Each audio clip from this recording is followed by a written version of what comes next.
Hello student, how are you? Again you're most welcome on your YouTube channel Chemistry Plus Academy. Last के lecture में हमने discuss किया था integrated rate equation for the first order reaction, जहां हमने integrated rate equation को derive किया था। उसके बाद हमने हाफ लाइफ टाइम के बारे में डिस्कस किया था।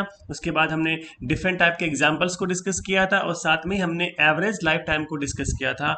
और एक इक्वेशन था विल्हेल्म इक्वेशन, वो भी हमने इसको डेराइव किया था। Wilhelm equation very very important topic है केमिकल काइनेटिक्स के चैप्टर के अंदर, तो इसको आप अच्छे से देखिएगा। आज हम इस लेक्चर में डिस्कस करेंगे हमारे कुछ topic, that is the interval formula for the first order reaction and integrated rate equation for the first order gases phase reaction. तो यहाँ पर दो टॉपिक आज हम डिस्कस करने जा रहे हैं। बहुत ही अच्छे टॉपिक है, इंपॉर्टेंट टॉपिक है। इनको अच्छे से आप इसको वीडियो को स्टार्टिंग से लेकर एंड तक वॉच कीजिएगा। और एग्जाम के पॉइंट ऑफ व्यू से जो आपका गैस फेज रिएक्शन के लिए इंटीग्रेटेड इक्वेशन है वेरी वेरी इंपॉर्टेंट है, एग्जाम्स के अंदर ही पूछे जा सकते हैं। तो देखिए सबसे पहले इंटरवल फॉर्मूला। इंटरवल फॉर्मूला का मीन्स क्या है कि हमने जो फर्स्ट ऑर्डर रिएक्शन के लिए इंटीग्रेटेड रेट इक्वेशन को हमने डराइव किया था, उसको हम डिफरेंट डिफरेंट टाइम पर यूज करेंगे। हम क्या करेंगे, दो डिफरेंट डिफरेंट टाइम लेंगे, उन दो डिफरेंट डिफरेंट टाइम पर हम रेट कांस्टेंट का फॉर्मूला राइट डाउन करके दोनों टाइम के बीच हम डिफरेंस को कैलकुलेट करेंगे। अब देखिएगा, हम यहाँ पर एक टाइम ले सकते हैं T1, एक टाइम हम क्या ले सकते हैं T2 ले सकते हैं। और आपको पता है रेट कांस्टेंट का वैल्यू तो क्या रहेगा, सेम रहेगा, तो टाइम पर डिपेंड नहीं करता है। कोई भी रिएक्शन के लिए रेट कांस्टेंट का वैल्यू क्या होता है, हमेशा कांस्टेंट रहेगा, बट टेम्परेचर पर डिपेंड करता है। आपने टेम्परेचर को कम ज्यादा किया, डिफरेंट डिफरेंट कर लिया, तो आपके रेट कांस्टेंट का वैल्यू चेंज हो सकता है, बट टाइम के साथ रेट कांस्टेंट का वैल्यू चेंज नहीं होता है। अब देखिएगा, यदि आपको इनिशियल कंसंट्रेशन दी हुई होती है तो आपके पास ये फॉर्मूला है, इस फॉर्मूले से आप रेट कांस्टेंट को कैलकुलेट कर सकते हैं। ये आपका इंटीग्रेटेड रेट इक्वेशन है, ठीक है ना। लेकिन कई बार क्या होता है, इनिशियल कंसंट्रेशन रिएक्टेंट का आपको शो नहीं होता है, वो आपको गिवन नहीं होता है। उस कंडीशन में हम क्या करते हैं, दो डिफरेंट डिफरेंट टाइम यूज करके हम रेट कांस्टेंट के वैल्यू को कैलकुलेट करते हैं। तो देखिएगा, if initial concentration of reactant A is not known, then rate constant K can also be calculated. Suppose at T1 time and T2 time used concentration are X1 and X2। इसका मतलब ये देखिएगा, suppose ये A reactant है, इससे क्या बन रहा है, प्रोडक्ट का फॉर्मेशन हो रहा है। T is equal to 0 time पर इनिशियल कंसंट्रेशन A है या इनिशियल मोल A है। T1 टाइम पर हम कह सकते हैं A minus X1, T2 time पर हम क्या कह सकते हैं, A माइनस X2 कह सकते हैं। X1 X2 क्या है, यूज्ड कंसंट्रेशन ऑफ रिएक्टेंट की, रिएक्टेंट की वो कंसंट्रेशन, वो अमाउंट जो कि प्रोडक्ट में कन्वर्ट हो गया है, वो आपका X1 X2 है। लेकिन T1 और T2 टाइम पर जो रिएक्टेंट की रिमेनिंग कंसंट्रेशन कितनी है, मीन्स कितनी कंसंट्रेशन बच जाती है, वो आपका क्या है, A माइनस X1 और A माइनस क्या है, X2 है। ठीक है ना, इस टाइप से हम इसको डिस्कस कर सकते हैं। तो देखिएगा, from first order integrated rate equation we can say K is equal to 2.303 upon T log A upon A minus X। ठीक है, नाउ एट टाइम T1 पर हम लेंगे तो क्या कह सकते हैं, T1 is equal to 2.303 upon K log A upon A minus X1, equation number 11। इसी टाइप से eight T2 time we can say T2 is equal to 2.303 upon K log A upon A minus X2, equation number 12।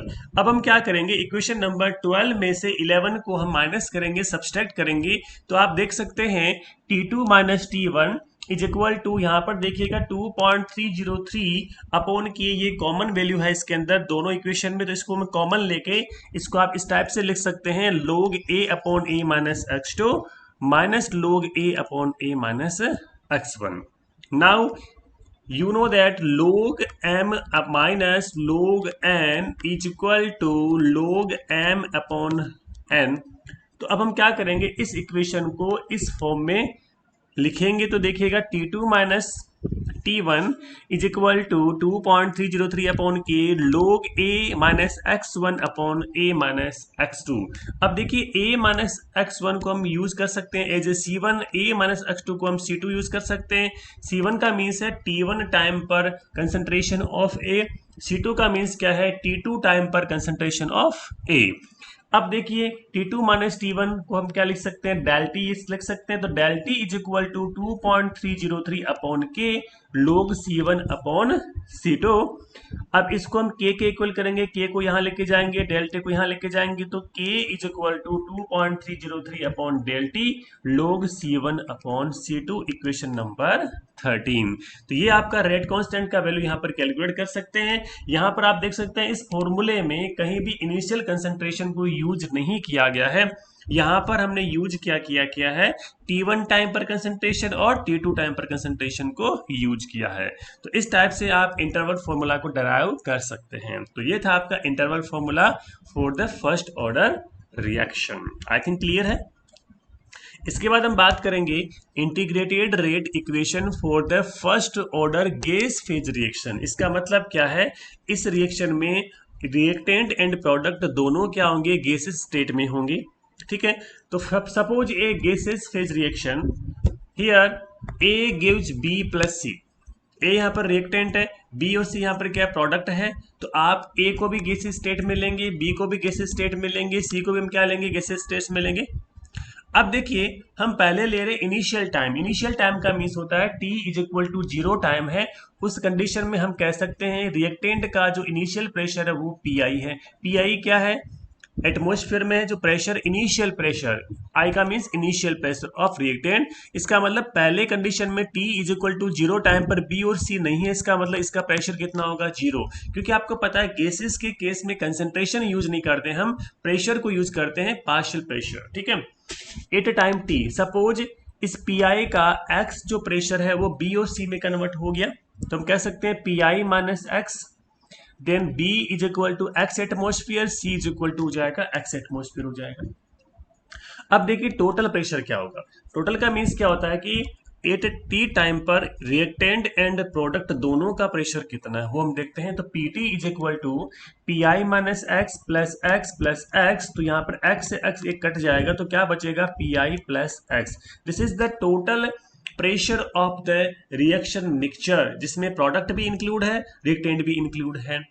अब इस equation से आप x का value calculate कर सकते हैं। तो x इज इक्वल टू क्या हो जाएगा, P T minus P I, this is the x हो जाएगा। आई थिंक क्लियर है। तो यहाँ पे हमने टोटल प्रेशर को कैलकुलेट किया। x वो अमाउंट है जो कि रिएक्टेंट का प्रोडक्ट में कन्वर्ट हो रहा है, वो हमने कैलकुलेट किया है यहाँ पर।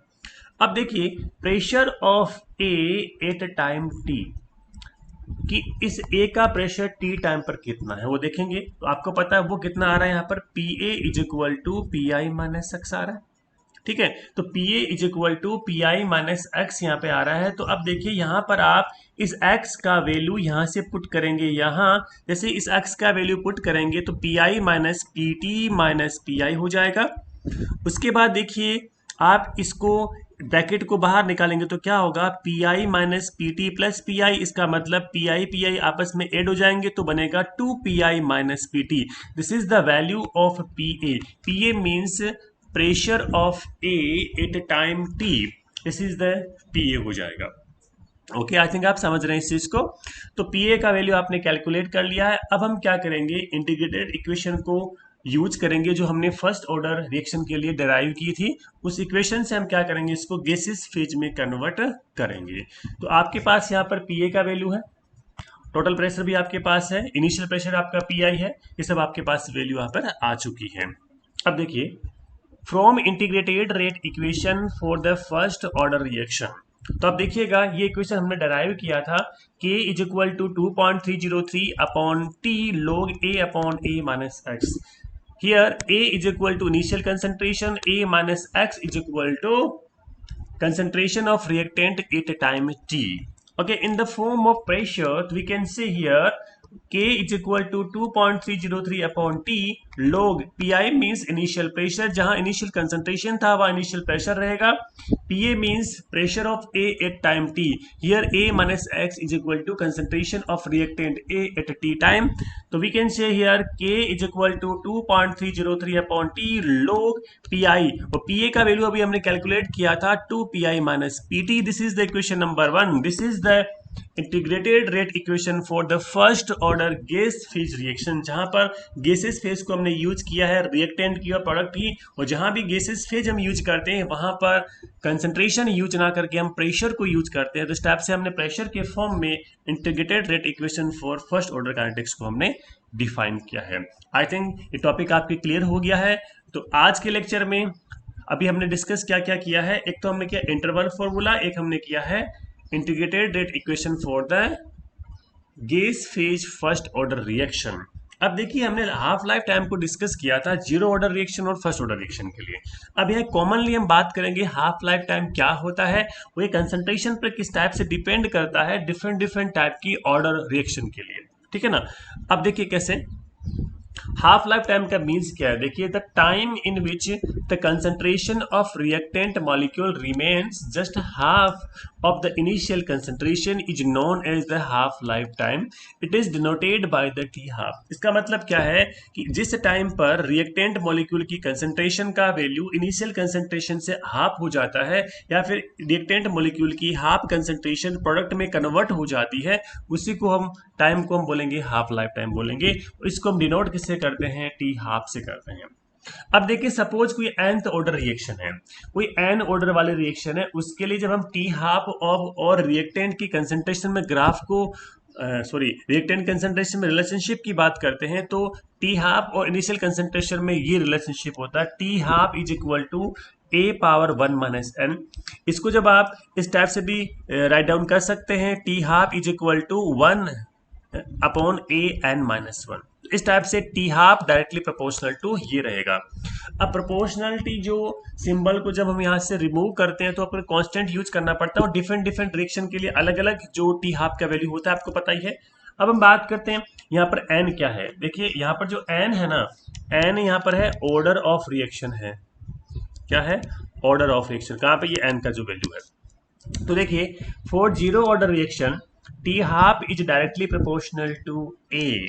कैसे, देखिए यहाँ जब आप बात करते हैं जीरो ऑर्डर, तो यहाँ पे जीरो पुट करेंगे, जब आप यहाँ पे जीरो पुट करेंगे तो 1 माइनस जीरो 1 हो जाएगा, तो T half is directly proportional to A. हमने फॉर्मूला डराइव किया था T half is equal to A upon 2k, ये आपको पता है। This is the T half value for the zero order reaction.